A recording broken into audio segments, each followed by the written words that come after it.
Welcome to this episode of Focus on Joplin Schools, where we spotlight different aspects happening in Joplin schools. This time I'm joined by Brendan Beck.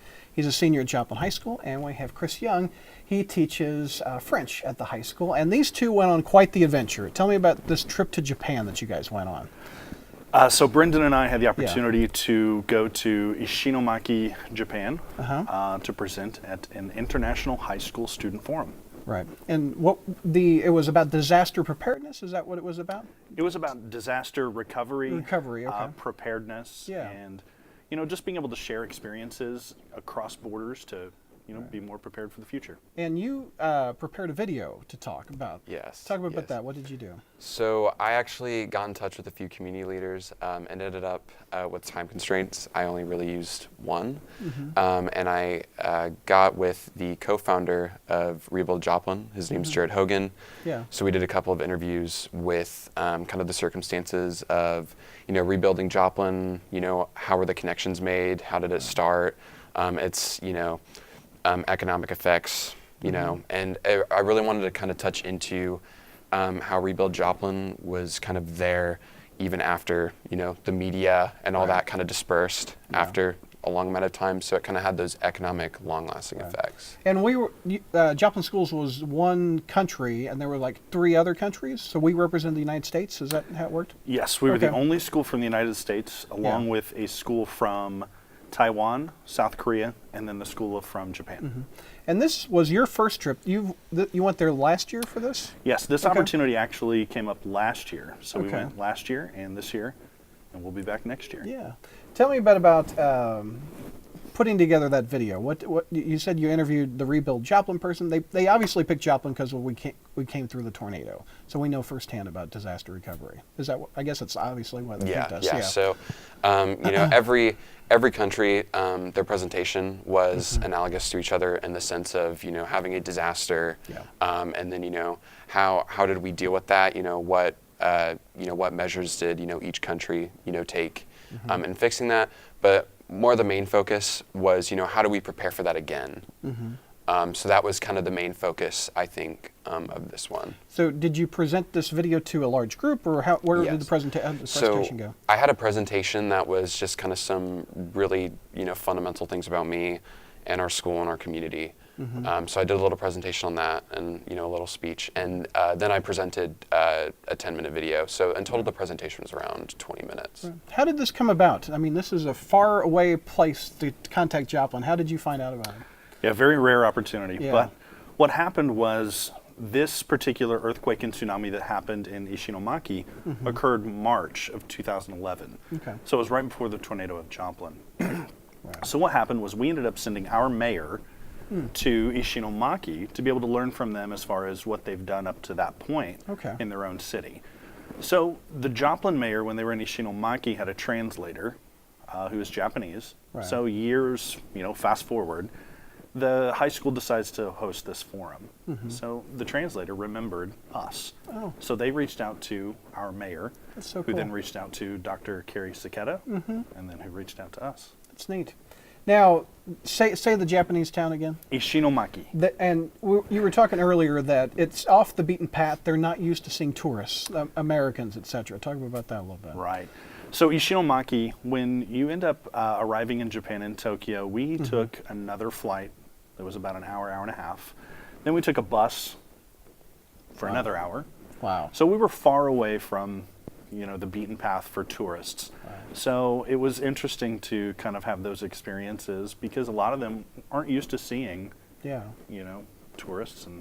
And those trips, along with how long were you on the plane? I'd say, we had to drive to Kansas City, the Kansas City airport. So it's about 2 hours, 30 minutes to 3 hours. And then the Kansas City to Chicago, I was not conscious. I was sleeping during that, so I don't know. I'd say roughly hour and a half. Yeah. And then Chicago to Tokyo was 13. Wow. It was 13 initially. On the way back, it was 10, which was really surprising to me. And then you have that extra flight, which is an hour, and then you have... It's a day plus of just travel, isn't it? Yes, oh my goodness, there were, throughout the whole plan, 2 of the days were dedicated to traveling. And Mr. Young was talking about how tall are you? You're about... Oh, I am 6'2". 6'2". He was a giant, wasn't he? Yeah. Talk about that. I'll let you talk about your height. it was really funny because at the end of the presentation, like we all got up for a group photo, and I'm standing there and I'm like bringing my arms down, and then like everyone in the audience was kind of laughing about it. That's funny. It's definitely, I was told that before I'd be pretty like a lot tallest dude in the room. Yeah, pretty tall. Definitely a distinctive height from everyone else, and I kind of doubted that. And then I was like, oh wow, I feel like a giant here.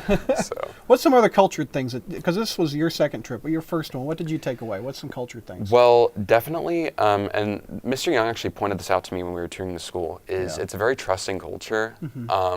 As opposed to the United States, where we have like lockers and especially here in the Midwest, I think, we have lockers. Everything's locked. Like people in the school would just leave like open, not like backpacks, just like handbags outside.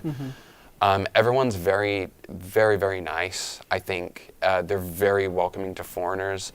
I don't know how that would differentiate between like more diverse, populated areas like Tokyo, but the people in Ishinomaki were insanely nice, and I definitely think they're a lot more welcoming to foreigners than they are here. Yeah, and in the United States. What do you guys want Japan to take away from how we recovered from the tornado? What do you think that they're going to take away from that for recovery and preparedness? What do you think? I think that regardless of your culture, regardless of your language, regardless of where you're found in this world, we all hurt the same way. So when we deal with loss, we can rely on one another to also prepare for the future, because natural disasters are something we're going to have. It's not going to go away, so why not work together to make sure that we're prepared for the future? And you also visited some Japanese classrooms, is that right? Yes. Talk about that. What did you do? So after the forum, we did a few activities. One of them actually was just an English class. Oh, that's funny. It was definitely, it was a bit tedious, but as we started to kind of get the ball rolling, I actually was able to teach some phrases and some new words, and I thought it was really interesting because I guess if I were to teach anything, I'd be qualified in English considering I'm a native English speaker. So it was really interesting doing that. Were the teams any different than American teams? Was definitely changes? I noticed that everyone relative to here, I think the way the classrooms are, the atmosphere is a bit the same. I think it's a bit laid back. Okay. A lot of the language classes that I've taken are just very laid back. Everyone's really comfortable. And the work they were doing seemed pretty similar to when I took Spanish. They were doing really just simple, just basic phrases, and things like that. And they're over certain topics, they might have a topic one unit might be over when you go to a hotel. So what would you say if you went to a hotel? Right. And it was actually kind of interesting because the topic they were doing when I was there in English was things regarding disasters. So they were talking about they had keywords like sirens, shelter, emergency. The basics that you do. Yeah. And along with the conference and going to the classrooms, you also went to some clubs and also ceremonies. Talk about the clubs and ceremonies, guys. Well, we didn't have too much time with the clubs. We were a little behind schedule. Okay. I really wish I could have played volleyball or ping pong. We didn't have much time for that, and I definitely think volleyball would have been fun because, you can play volleyball here, but the atmosphere, first it's men's volleyball and it's in a high school setting. Right. I've never really been in that kind of setting before. I think that'd be pretty fun, and I'd love to play ping pong in Japan, just because I'd get absolutely destroyed. But it'd be fun to get destroyed. It's a lot more people only play ping pong recreationally in the United States. Right. In Japan, I was just kind of looking from far away. They have that really specific form, and it's very, very precise. Okay. So the ping pong was a club. Yeah. And what was a ceremony that you guys did? We ended up attending a matcha tea ceremony. Oh, okay. So one of the biggest cultural differences is just the respective environment. So removing your shoes when you go into a home, removing your shoes when you go into a school. So going into a school? Going into a school as well, yeah. So the students at the matcha tea ceremony, you go into this room that has the bamboo floors and the paper sliding doors. You take your shoes off before you enter because it's, very important. It's custom. So you walk in and you get down on your knees in front of your host where they prepare this matcha tea. So they give you some type of food that is sweet. Ours was chestnut. I think it was a chestnut food. Yeah. You end up eating that, and then they serve you the matcha tea, which is very bitter tasting, to kind of pair the two up. But the process of it is very formal.